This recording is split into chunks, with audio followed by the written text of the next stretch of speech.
ఆ రోజు 2 విషయాలు ఎక్కువ మాట్లాడేవాడిని. ఒకటి, కుటుంబ నియంత్రణ అని చెప్పేవాడిని. నా మాట నమ్మారు, జనాభా నియంత్రించారు. 2 పిల్లలంటే 2 పిల్లలకే పరిమితం అయ్యారు. తర్వాత డబ్బులు వచ్చే కొందికి 2 కూడా వద్దని ఒకరికి వచ్చారు. కొంతమంది ఒక్కరు కూడా వద్దు, హ్యాపీగా ఉంటాం, double income, no kids, let us enjoy అనే పరిస్థితికి వచ్చేసారు. ఇది మరీ ప్రమాదమైన పరిస్థితి ఇది.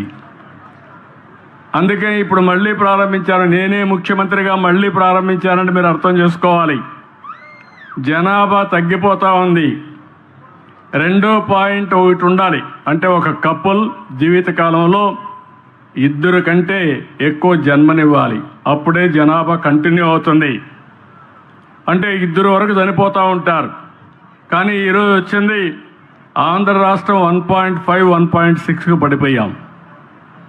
దీనివల్ల జనాభా తగ్గే పరిస్థితి వస్తూ ఉంది. మీ ఊర్లో రేపు రాబోయే రోజు 2035కి జనాభా పెరగదు, ఇదే మరిగా తగ్గిపోతుంది. కడాన పిల్లలు ఉండరు ఊర్లో, అంత ముసలోళ్ళే ఉంటారు. తర్వాత ఊర్లే ఉండవు.